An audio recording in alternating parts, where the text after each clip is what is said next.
The champagne glass slipped from my trembling fingers, shattering against the marble floor of the Sterling Dynamics executive boardroom. 30 pairs of eyes turned toward me as Victoria, my wife of 6 years and CEO of the company where I worked, as a mid-level analyst, didn't even glance in my direction. She was too busy laughing at something Ryan Mitchell had whispered in her ear, her perfectly manicured hand resting possessively on his arm.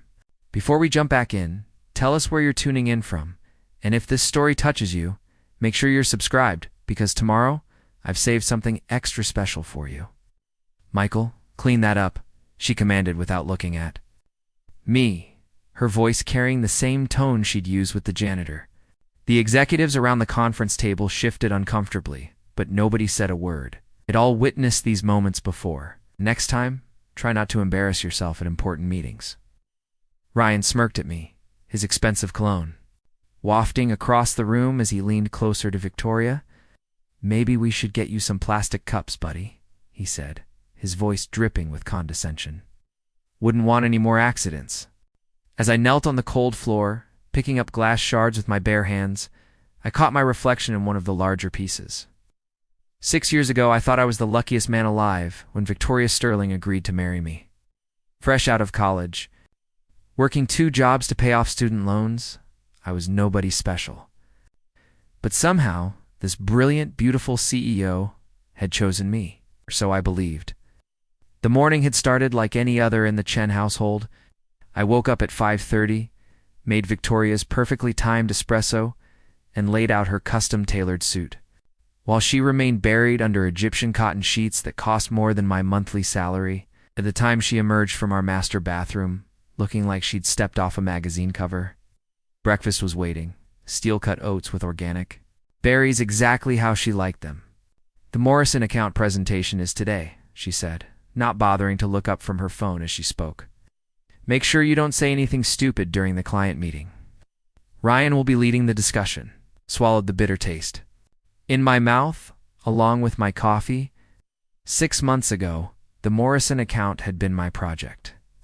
I'd spent countless nights developing the strategy, building relationships with their team, crafting every detail of the proposal. Then Ryan Mitchell joined Sterling Dynamics as Victoria's new business development director, and suddenly my project became his opportunity.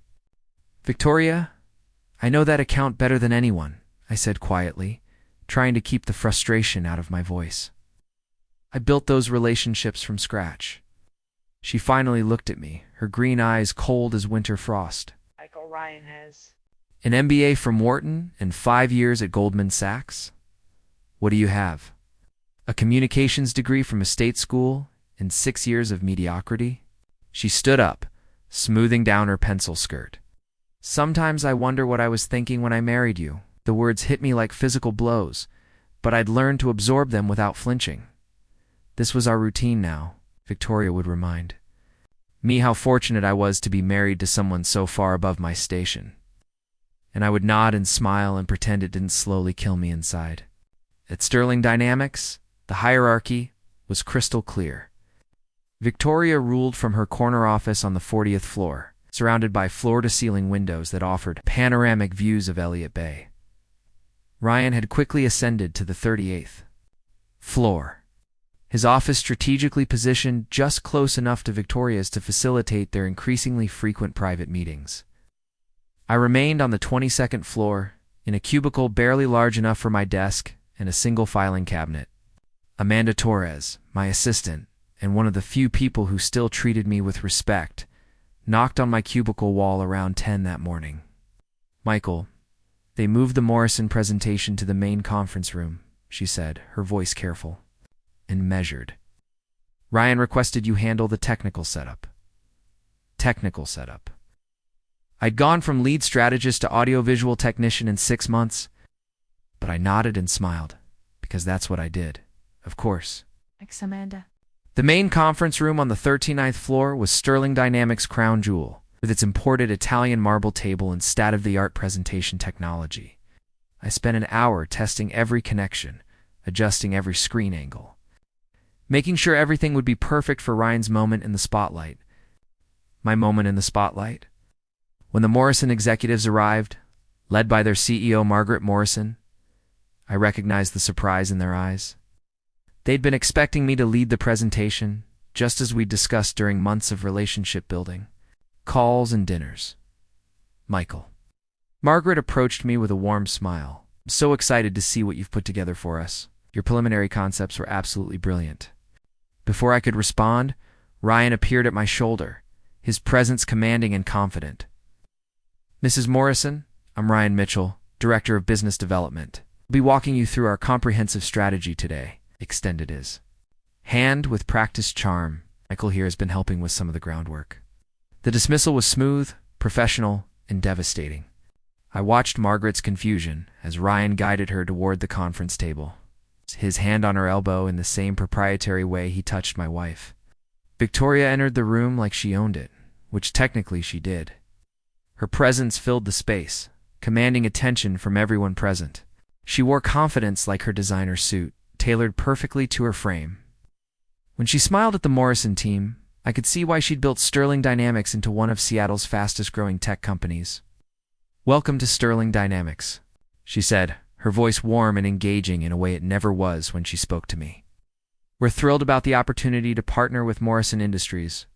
For the next hour, I stood in the back of the room like a piece of furniture, watching Ryan present my work as his own. Every slide, every strategy point, every relationship insight had come from my months of preparation, but his delivery was flawless. He had the presence, the pedigree, the polish that I apparently lacked. Victoria watched him with undisguised admiration, occasionally glancing at the Morrison executives to gauge their reactions. Not once did her eyes find mine. The presentation concluded to enthusiastic applause. Margaret Morrison stood up, beaming. "This is exactly what we were hoping for. Ryan, you've captured our vision perfectly. I'm glad we could align our strategies." Ryan replied smoothly. "Michael, would you mind escorting our guests to the elevator?" Again, relegated to escort duty. As I walked the Morrison team toward the bank of elevators, Margaret pulled me aside. "Michael, I have to ask last month. You seemed so passionate about this project. Today, you barely said a word. Is everything all right?" I forced a smile, the same smile I'd perfected over 6 years of marriage to Victoria. "Everything's perfect, Mrs. Morrison. Ryan is brilliant at what he does." She studied my face for a moment, and I could see she wasn't buying it. "Well, regardless of who's presenting, I know your fingerprints are all over this strategy. You should be proud." After they left, I returned to find Victoria and Ryan standing close together by the floor-to-ceiling windows, their conversation hushed and intimate.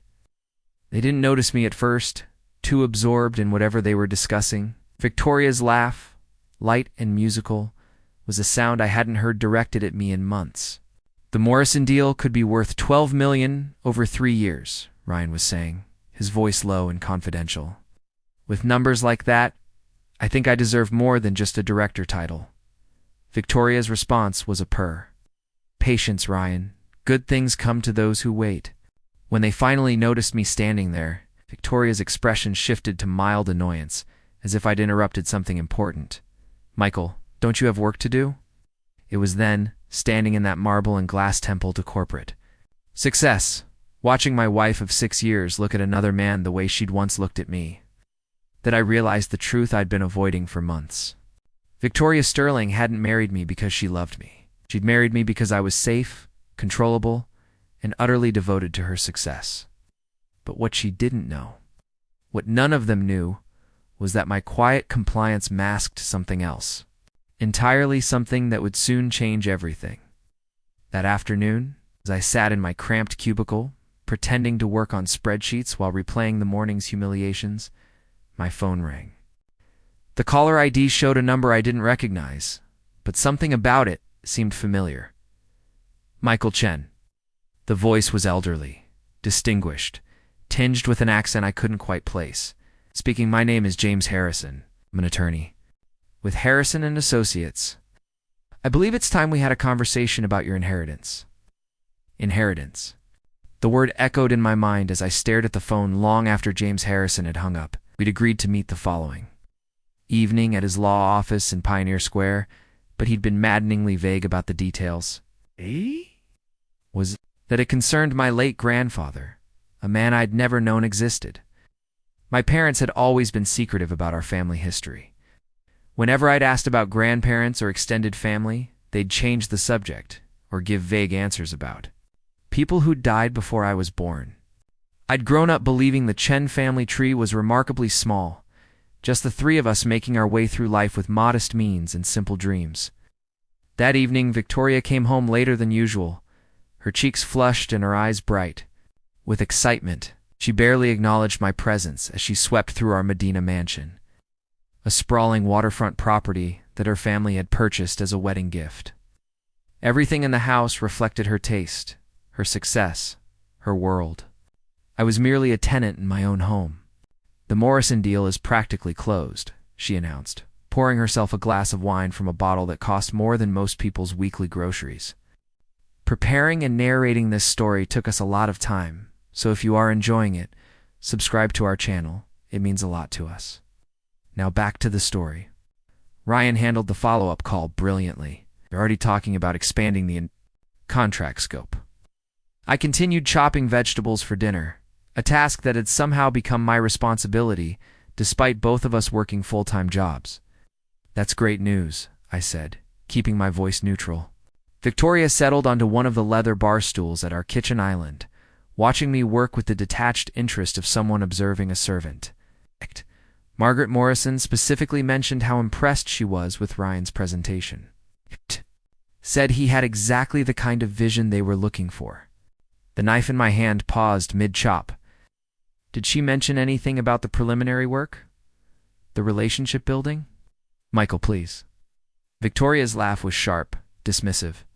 "Nobody cares about preliminary work. They care about results. About leadership, about the person who can close deals and drive revenue. That's Ryan." I resumed chopping, focusing on the rhythmic motion to keep my hands steady. 6 months ago, Victoria would have at least acknowledged my contributions. Now, it was as if those months of work had never existed. "Ryan thinks we should celebrate," she continued, taking another sip of wine. "Maybe dinner at Canlis this weekend. You don't mind if it's just the two of us, do you? Business dinner, you understand? Business dinner. The most romantic. Restaurant in Seattle, with the man who'd systematically erased me from my own project." I understood perfectly. "Of course not," I said, because that's what Victoria expected. Agreement. Compliance. Gratitude for being informed rather than simply ignored. She smiled, the kind of radiant smile that had once made my heart race. Now, it just felt cold. "You're so understanding, Michael. It's why our marriage works so well." After dinner, Victoria disappeared into her home office to take calls with investors on the East Coast. I cleaned up the kitchen, loaded the dishwasher, and tried to focus on anything other than the conversation with James Harrison. But my mind kept circling back to his words, the certainty in his voice when he'd said it was time we talked. The next day at Sterling Dynamics felt like walking through a fog. Every interaction, every meeting, every casual conversation in the break room took on a surreal quality. I found myself studying my coworkers' faces, wondering what they really thought about the dynamic between Victoria, Ryan, and me. Did they pity me? Did they respect Victoria's ruthless efficiency? Did they see Ryan as the natural successor to whatever position I'd once held? Amanda knocked on my cubicle wall around 3 o'clock, holding a stack of papers. "Kaka, I need you to review these vendor contracts," she said, then lowered her voice. "Also, Margaret Morrison called, looking for you specifically. She wanted to discuss some technical details about the implementation timeline." My heart jumped. "What did you tell her?" I transferred her to Ryan's office like the protocol memo instructed. Amanda's expression was apologetic. "But Michael..." She seemed confused. She kept asking why she couldn't speak directly with the account lead. Account lead. That's what I used to be, before Ryan's arrival transformed me into a technical support specialist. I took the contracts from Amanda, our fingers brushing briefly, and I caught something in her expression. Sympathy, maybe. Or recognition of an injustice she couldn't openly acknowledge. "Thanks, Amanda. I'll get these back to you by end of day." She hesitated at my cubicle entrance. Michael, can I ask you something personal? Looked up from the contracts, surprised. Amanda and I maintained a professional relationship, friendly but not intimate. Sure. Are you happy here? Day. Question caught me off guard. In 6 years at Sterling Dynamics, nobody had ever asked me about happiness. Now, performance, productivity, compliance with company policies, but never happiness. What do you mean? Are you happy? With your work, with your role, with how things have changed since Ryan arrived? Her voice was careful, but I could hear the genuine concern underneath. I considered lying, giving her the same polished response I'd perfected for Victoria, for my parents, for anyone who might question the careful facade I'd built around my life. Instead, I found myself being honest. No, Amanda. I'm not happy. She nodded, as if she'd expected that answer. I've been here for 3 years, Michael. I've watched you build client relationships, develop strategies, solve problems that nobody else could figure out. What's happening to you isn't right. Before I could respond, she walked away, leaving me alone with contracts I couldn't focus on, and a growing sense that the world I'd accepted as normal was actually deeply broken. The law office of Harrison and Associates occupied a restored brick building in Pioneer Square, its narrow windows and heavy wooden doors suggesting old Seattle money and established traditions. James Harrison himself was exactly what I'd expected. Silver-haired, immaculately dressed, with the kind of presence that commanded respect without demanding it. His office was a study in understated elegance, lined with leather-bound legal volumes and anchored by a massive oak desk that had probably witnessed decades of important conversations. He gestured for me to sit in one of the burgundy leather chairs facing his desk, then settled into his own chair with the deliberate movements of someone who never rushed important moments. Michael, I've been waiting a long time for this conversation, he began, his voice warm but serious. Your grandfather was a remarkable man, and I believe it's time you learned about your true heritage. Mr. Harrison, I have to be honest. I don't know anything about my grandfather. My parents never mentioned him. James nodded knowingly. That's because your grandfather, David Chen, asked them not to. He had very specific instructions about when and how you should learn about your inheritance.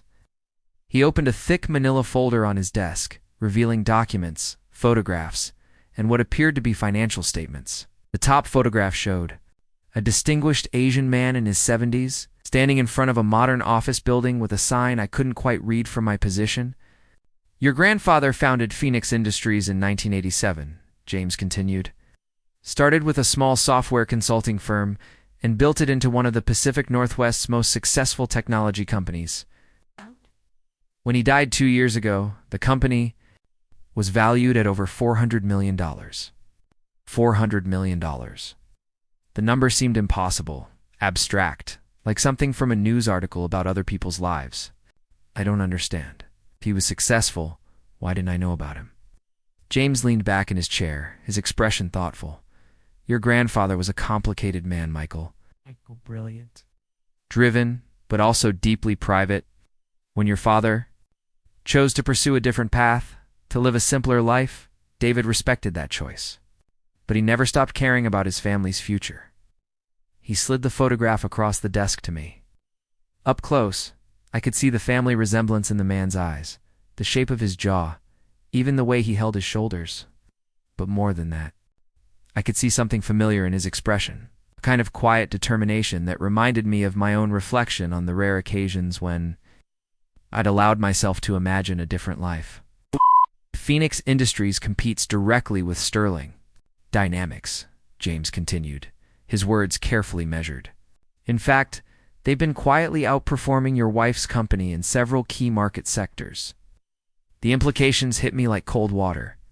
While I'd been enduring humiliation at Sterling Dynamics, while Ryan had been stealing my projects in Victoria, had been treating me like an inconvenient accessory, I'd actually been the heir to their primary competition. There's more, Michael. Your inheritance doesn't just include ownership of Phoenix Industries. Your grandfather left specific instructions about how the company should be run, including his assessment of Sterling Dynamics, business practices, and competitive vulnerabilities. James opened another section of the folder, revealing what appeared To be detailed market analysis reports. David Chen was a methodical man. He'd been studying sterling dynamics for years, waiting for the right moment to make a strategic move. He believed that moment would come when his heir was ready to take control. I stared at the documents, my mind racing. Why now? Why are you telling me this today? Because yesterday, Phoenix Industries' board of directors received a formal acquisition offer from Sterling Dynamics. Your wife is trying to buy your grandfather's company. James's expression was almost amused. She has no idea she's negotiating with her own husband's inheritance. The room seemed to spin around me. Victoria had been working on a major acquisition.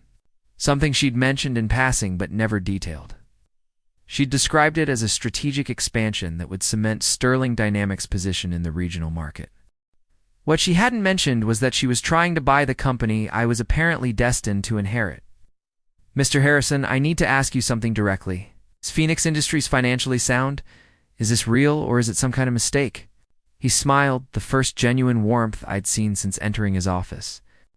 Michael, Phoenix Industries posted revenue of $68 million last year, a profit margin that would make most CEOs envious. Your grandfather built something extraordinary, and now it's yours. He handed me a set of keys and a thick envelope sealed with wax. These are the keys to your grandfather's office at Phoenix Industries. The envelope contains his personal letter to you, along with instructions he wanted you to read privately. Company's board of directors is expecting you tomorrow morning at 9. I took the keys. Their weight somehow significant in my palm. What am I supposed to tell Victoria?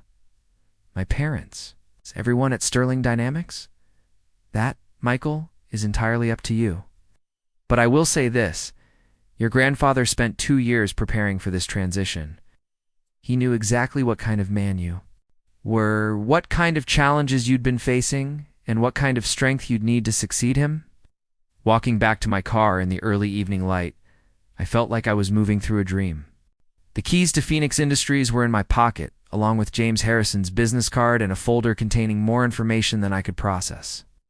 Everything I thought I knew about my life, my family, my future, had changed in the span of 2 hours. But more than that, I felt something I hadn't experienced in months. Hope. For the first time since Ryan Mitchell had walked into Sterling Dynamics, I had options. I had power.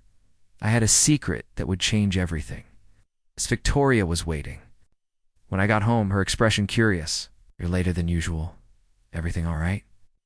I looked at my wife, really looked at her, and saw something I'd been blind to for years. The calculation behind her smile, the way she evaluated everything, and everyone based on their usefulness to her ambitions. She'd married me because I was safe, because I would never threaten her position or challenge her authority. But tomorrow morning, everything would change. Everything's perfect, Victoria, I said, and for the first time in months, I meant it. The Phoenix Industries headquarters stood like a gleaming monument to success in the heart of Redmond. Its glass and steel facade reflecting the morning sun in brilliant patterns across the parking lot. As I sat in my aging Honda Civic, staring up at the building that apparently belonged to me, I felt completely out of place. The other cars in the executive parking spaces were German luxury vehicles and high-end SUVs, the kind of automobiles. That cost more than I made in a year at Sterling Dynamics. My grandfather's letter lay open on the passenger seat. His handwritten words still fresh in my mind despite having read them 3 times already. Michael, it began, if you were reading. This, then, you have reached the moment I have been preparing for since your birth. You have lived a life of quiet dignity, enduring challenges that would break lesser men. And now you must choose whether to remain in the shadows or step into the light that is your birthright. The elevator to the top floor felt like ascending into another world. Each floor number that lit up marked my transition from Michael Chen, the overlooked husband and employee, to Michael Chen, heir to a business empire I'd never known existed. When the doors opened on the executive level, I was greeted by a woman in her 50s with perfectly styled silver hair and a warm, professional smile. Mr. Chen, I'm Patricia Walsh, your grandfather's executive assistant for the past 15 years, she said, extending her hand with genuine warmth. We've all been looking forward to meeting you. The executive floor was nothing like Sterling Dynamics' cold marble and glass aesthetic. Here, warm wood paneling and thoughtfully chosen. Artwork created an atmosphere that felt both professional and welcoming. Floor-to-ceiling windows offered panoramic views of Lake Washington, and I could see the Microsoft campus sprawling across the landscape to the south. Your grandfather's office has been maintained exactly as he left it, Patricia continued, leading me down a carpeted hallway lined with photographs of company milestones and employee achievements. He was very specific about that. He wanted you to experience it as he did.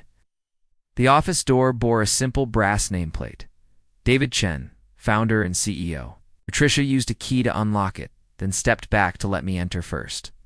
The space was magnificent yet comfortable, furnished with the kind of quality pieces that spoke of success earned rather than inherited.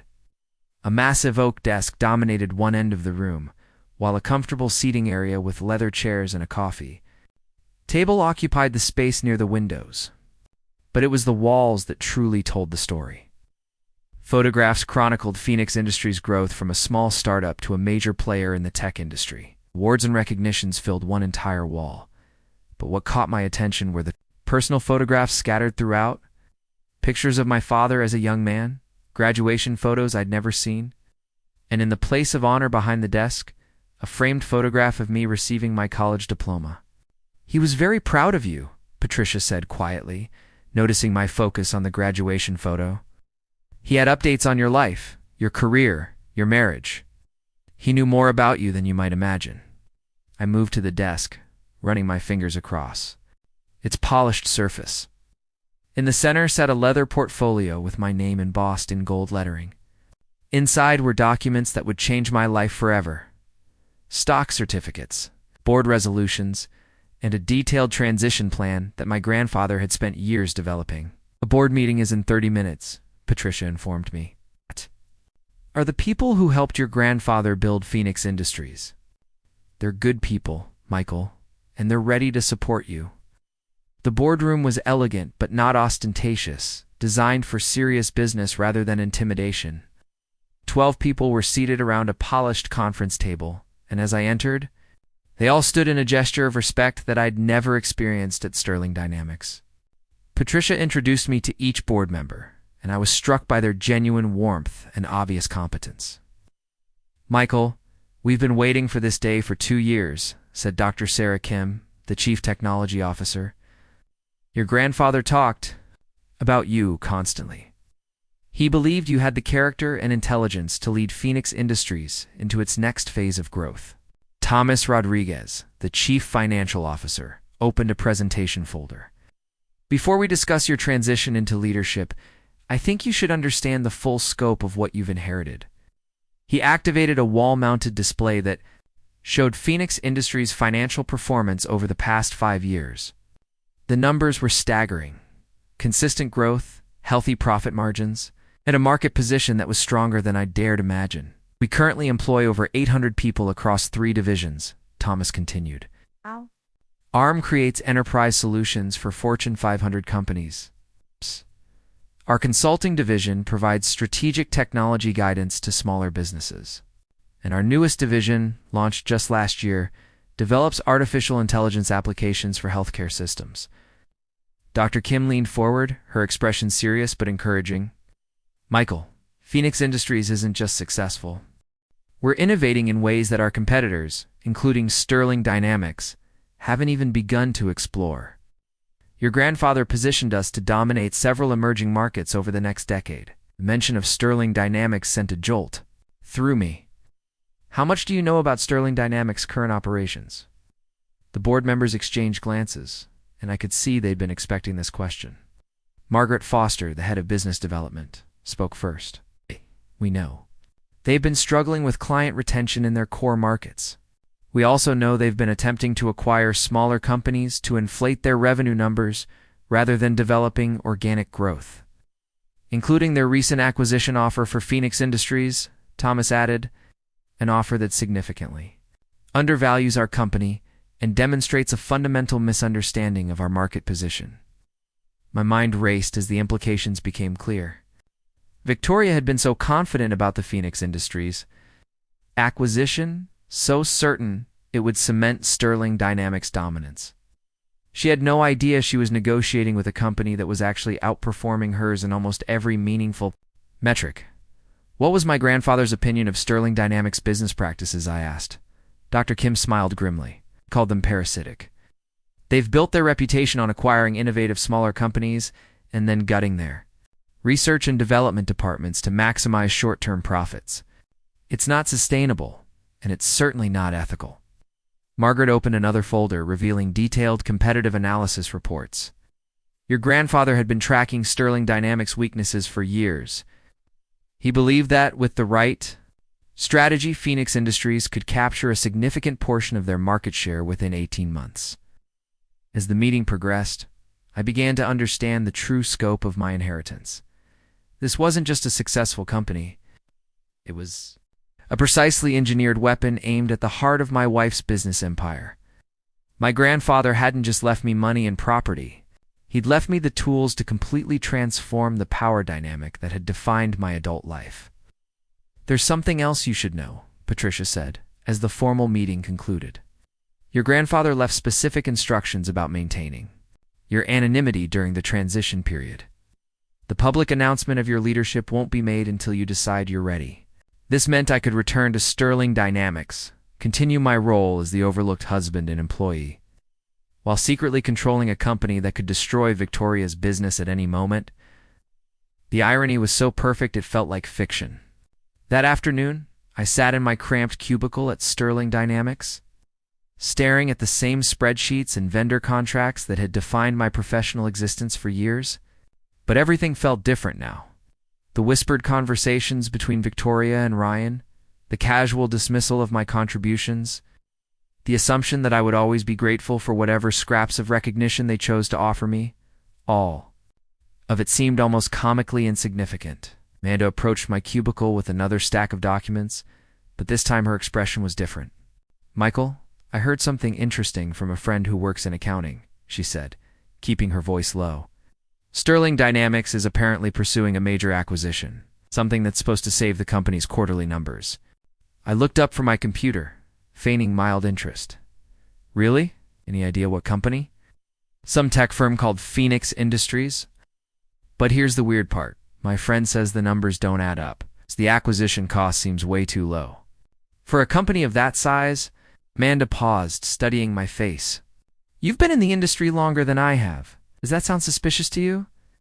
It sounded like Victoria had no idea what she was actually trying to buy.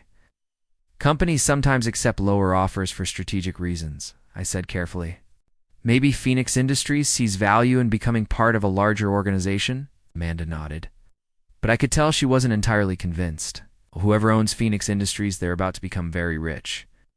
The rumor is that this acquisition could double Sterling Dynamics' revenue projections for next year. If only she knew that the person about to become very rich was sitting in a cubicle 3 feet away from her, pretending to care about vendor contracts and technical support tickets. That evening, Victoria came home in a state of barely contained excitement. She poured herself a generous glass of wine and settled onto the couch beside me, closer than she'd sat in months. Michael, I have incredible news, she said, her eyes bright with triumph. The Phoenix Industries acquisition is moving forward ahead of schedule. Their board seems eager to close the deal. I muted the television and turned to face her, playing the role of supportive husband. That's wonderful, Victoria. You've been working so hard on this. This acquisition's going to change everything for Sterling Dynamics. She continued, her voice filled with the confidence of someone who believed. She held all the cards. Phoenix Industries has some impressive technology patents and a solid client base. Once we integrate their operations with ours, we'll be the dominant player in the Pacific Northwest market. She curled against my side in a way that reminded me of our early years together, when she would share her professional victories and defeats with equal enthusiasm. For a moment, I felt a pang of nostalgia for the woman I'd fallen in love with, before success and ambition had transformed her into someone I barely recognized. Ryan thinks we should celebrate, she said, her fingers trailing across my chest in a gesture that once would have made my heart race. Maybe a weekend in Vancouver once the deal closes. Just the 3 of us, you, me, and Ryan. He's become such an important part of our team. The phrase was so perfectly Victoria, including Ryan, in what should have been an intimate moment between husband and wife. But instead of feeling the familiar sting of jealousy, I found myself genuinely curious about her thought process. Victoria. "Can I ask you something?" I said, keeping my tone casual and non-threatening. "Of course, when you look at our marriage, at our life together, are you happy?"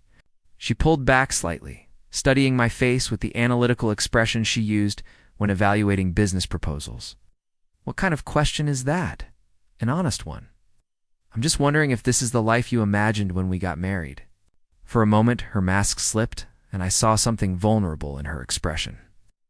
"Michael, happiness is a luxury that successful people can't always afford.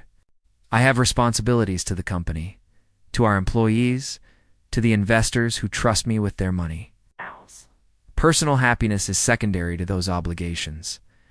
It was the most honest thing she'd said to me in years, and it revealed everything. I needed to know about where I stood in her hierarchy of priorities. I was a comfortable convenience, a stable presence that allowed her to focus on the things that really mattered to her. "I understand," I said, and for the first time in our marriage, I truly did. As Victoria fell asleep beside me that night, I stared at the ceiling and thought about the decision that lay ahead of me. I could continue playing the role of the overlooked husband, using my position at Phoenix Industries to quietly undermine Sterling Dynamics from within. Or I could reveal my true identity and watch Victoria's world crumble in real time. Either way, the balance of power had shifted permanently. The only question was how I chose to use it. The turning point came on a Thursday morning when I walked into Sterling Dynamics to find my desk cleared out and a termination notice waiting in Amanda's hands. Her face was a mixture of outrage and sympathy as she handed me the official paperwork, her voice barely controlled as she explained what had happened. "They're calling it restructuring," she said, her hands trembling slightly. Ryan convinced Victoria that your position was redundant, that the company needed to streamline operations to fund the Phoenix Industries acquisition. I stared at the termination letter, signed by Victoria herself in her distinctive handwriting. After 6 years of dedication, of working late nights and weekends, sacrificing my own ambitions for her success, I was being discarded like obsolete equipment. The severance package was insultingly modest, barely enough to cover 2 months of expenses. "Michael, this is wrong," Amanda continued, her voice rising despite her obvious attempt to stay professional. "Everyone knows you've been carrying half of Ryan's workload. The Morrison account success was built on relationships. You spent months developing. Other employees had gathered around my cubicle, drawn by Amanda's uncharacteristic display of emotion. I could see the discomfort in their faces, the recognition that if it could happen to me, it could happen to any of them. But beneath that discomfort, I also saw something else, anger at the injustice of it all. "Where are Victoria and Ryan?" I asked, my voice surprisingly calm. "Conference room 12, Amanda replied. "They're in a strategy meeting about integrating Phoenix Industries operations." Conference room 12 was Sterling Dynamics' most prestigious meeting space, reserved for major client presentations and board discussions. As I walked through the office carrying my termination papers and a cardboard box containing 6 years of personal belongings, I felt every eye in the building following my progress. Word traveled fast in corporate environments, and by now, everyone knew that Victoria Sterling had just fired her own husband. Through the conference room's glass walls, I could see Victoria and Ryan huddled over laptops and financial projections, their body language intimate and conspiratorial. They were so absorbed in their planning that they didn't notice me approach until I knocked on the door. Victoria looked up with mild annoyance, as if I were an interruption she didn't have time for. "Michael, you should be clearing out your desk. Human resources will handle your exit interview." "I thought my wife might want to handle this conversation personally," I said, stepping into the room uninvited. Ryan leaned back in his chair with a satisfied smirk. "Michael, this is just business, nothing personal. Sterling Dynamics needs to prepare for rapid growth, and that means making tough decisions about personnel." I set my cardboard box on the conference table, right next to their Phoenix Industries acquisition documents. "Interesting timing, Ryan. You fire me the same week you're finalizing the deal that's supposed to save the company?" It's the deal that will save the company, Victoria corrected, her tone sharp with irritation. Michael, you're making this more dramatic than it needs to be. You'll find another position. Your experience here will serve you well somewhere else. Somewhere else. After 6 years of marriage, after building her career alongside my own diminishing one, she was dismissing me like a temporary employee whose contract had expired. I picked up one of the Phoenix Industries financial summaries from the table, pretending to study it with casual interest. Impressive numbers, I said. Though I have to wonder if you've done proper due diligence on this acquisition. Man's expression sharpened. What's that supposed to mean? I mean, the valuation seems unusually favorable for Sterling Dynamics. In my experience, when a deal looks too good to be true, there's usually a reason. I set the document back down and met Victoria's eyes directly. Has it occurred to you that Phoenix Industries might have motivations you don't understand? Victoria stood up, her patience clearly exhausted. Michael, you're a mid-level analyst with a communications degree. Ryan and I have MBAs from top tier schools and years of experience in mergers and acquisitions. I think we can handle our own due diligence. Her words were designed to put me back in my place, to remind me of my position in the hierarchy she'd constructed around herself. But instead of feeling diminished, I felt liberated. For 6 years, I'd accepted her assessment of my capabilities, her casual dismissal of my intelligence and insights. Now, sitting in this conference room while holding the keys to the company, she was desperately trying to acquire. Her condescension felt almost quaint. You're right, Victoria. I'm sure you know exactly what you're doing. That afternoon, I drove directly from Sterling Dynamics to Phoenix Industries, using my executive keycard to enter through the private garage. The transition from my old life to my new one felt symbolic, leaving behind the cramped cubicle and hostile environment for the executive floor of a company that actually valued intelligence and innovation. Patricia was waiting in my grandfather's office with a cup of coffee and a concerned expression. I heard about Sterling Dynamics, she said simply. Are you all right? I settled into the leather chair behind my grandfather's desk, feeling its solid weight and craftsmanship. Actually, Patricia, I think this might be the best thing that could have happened. She smiled knowingly. Your grandfather always said that sometimes we need to lose everything we think we want in order to find what we actually need. The Phoenix Industries board had called an emergency meeting for 5 o'clock, and as I entered the boardroom, I could see the urgency in their faces. Thomas Rodriguez had prepared detailed financial projections, while Dr. Kim had compiled technical assessments that painted a clear picture of the situation. Michael, Sterling Dynamics has accelerated their acquisition timeline, Thomas began, without preamble. They're pushing for a signed agreement within the next 2 weeks.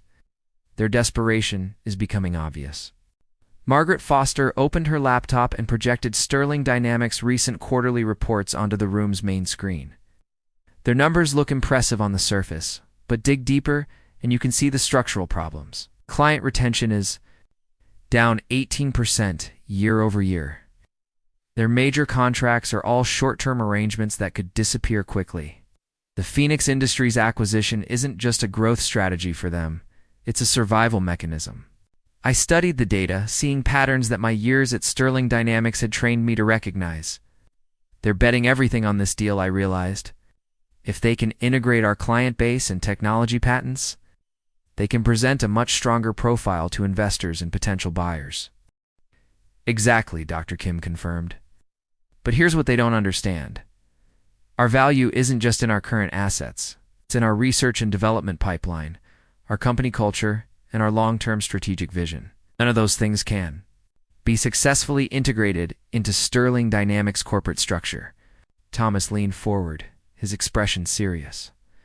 Michael, we need to make a decision about how to respond to their acquisition offer.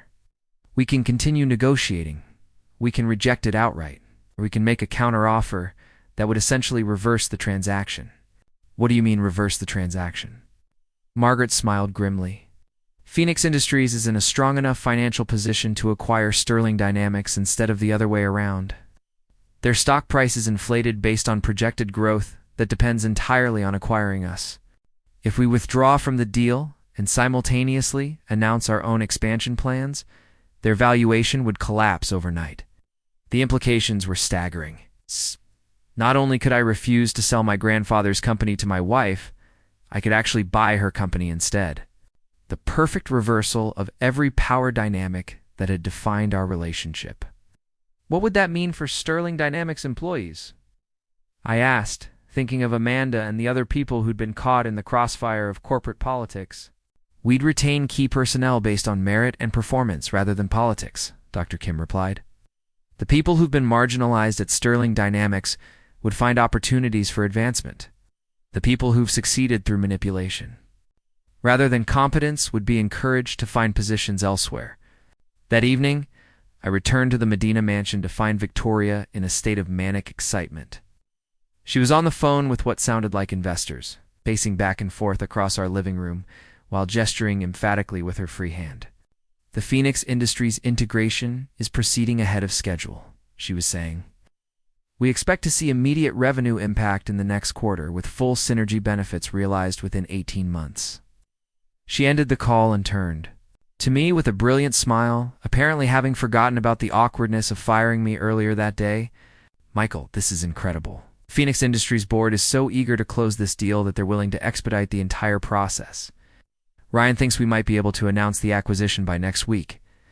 I hung my jacket in the closet, taking care to remove the Phoenix Industries keycard from the pocket. That seems unusually fast for a transaction of this size. Sometimes when the fit is perfect, things just fall into place, Victoria replied, pouring herself a celebratory glass of wine. Ryan has been brilliant at managing the negotiations. He understands how to create win-win scenarios that benefit everyone involved. Win-win scenarios. If only she knew how thoroughly Ryan had misunderstood the actual dynamics of this negotiation. Victoria, can I ask you something about our marriage? She paused with the wine glass halfway to her lips. What about our marriage? When you fired me today, did you consider how that might affect our relationship? Did you think about what it might mean for us personally? Her expression grew cautious, calculating. Michael, business and personal relationships are separate things. Successful people understand that professional decisions can't be compromised by emotional considerations, even when the professional decision involves your own husband. Especially then, she replied without hesitation. If I showed favoritism to you, it would undermine my credibility with the board, with investors, with everyone who depends on Sterling Dynamics for their livelihood. It was a perfectly logical answer that revealed everything about how Victoria viewed our marriage. I was a potential liability to be managed, a personal connection that could interfere with her professional objectives. The woman I'd fallen in love with, who'd once shared her dreams and fears with vulnerable honesty, had been replaced by someone who saw every relationship through the lens of strategic advantage. I understand, I said, and I meant it. Later that night, as Victoria slept peacefully beside me, I made the decision that would change both of our lives forever. I would reject Sterling Dynamics' acquisition offer and simultaneously launch Phoenix Industries' counter-acquisition of her company. But I wouldn't do it quietly or behind closed doors. I would do it publicly. At the press conference Victoria had scheduled to announce her triumph. The irony would be perfect. At the moment of her greatest professional victory, she would discover that her overlooked husband had been holding all the real power. The man she'd dismissed as a mid-level analyst with a communications degree would reveal himself as the heir to an empire that dwarfed her own accomplishments. But more than revenge, this was about justice.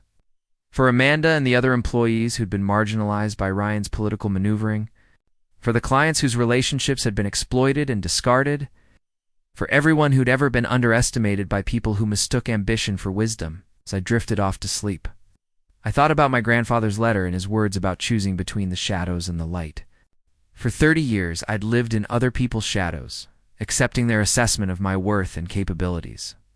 Tomorrow, I would step into the light. The Seattle Convention Center buzzed with anticipation as journalists, investors, and technology industry leaders filled the main auditorium for what Victoria had billed as Sterling Dynamics' most significant announcement in company history. I watched from the back of the room as she moved through the crowd with practiced grace, accepting congratulations on a deal that existed only in her imagination. Ryan stood beside the podium, adjusting his tie and reviewing note cards with the confidence of someone who believed he was about to witness his greatest professional triumph. Behind them, a massive screen displayed the Sterling Dynamics logo, alongside artistic renderings of expanded office spaces and projected revenue charts that painted a picture of unstoppable growth. Amanda had texted me that morning, letting me know she'd managed to secure a press credential through a contact at a local business journal. She sat in the third row, her expression a mixture of curiosity and barely concealed anger about my termination. I'd asked her to attend because she deserved to witness what was about to unfold. At exactly 10 o'clock, Victoria stepped up to the podium and smiled at the assembled crowd with the radiant confidence that had once made me fall in love with her. Ladies and gentlemen, thank you for joining us today. 6 months ago, Sterling Dynamics identified a strategic opportunity that would transform our company and strengthen our position as the Pacific Northwest's premier technology solutions provider. She clicked a remote, and the screen behind her changed to show Phoenix Industries' logo, alongside Sterling Dynamics. The crowd murmured appreciatively as she began outlining the acquisition details, describing Phoenix Industries as a perfectly complementary organization that would enhance Sterling Dynamics' capabilities across multiple market sectors. The integration of Phoenix Industries, client base, and technological assets will increase our projected annual revenue by 43%, Victoria continued, her voice strong and authoritative. Ow. This acquisition represents not just growth, but evolution into a truly dominant market presence. Ryan stepped forward to provide technical details about the integration timeline, his presentation polished and professional. He spoke about synergies and market penetration with the fluency of someone who'd spent weeks preparing for this moment. The audience was clearly impressed, and I could see investors in the crowd taking notes and exchanging meaningful glances. It was time. I stood up from my seat in the back of the auditorium and began walking down the center aisle toward the stage. The movement caught attention gradually, starting with the people in the back rows and spreading forward like a wave. By the time I was halfway to the podium, Victoria had noticed the distraction and was peering into the audience with a confused frown. When she recognized me, her expression shifted from confusion to irritation. "Michael, what are you doing here? This is a private corporate event." I reached the front of the auditorium and turned to face the crowd, speaking in a clear voice that carried to every corner of the room. "I apologize for the interruption, but there's been a significant misunderstanding about today's announcement."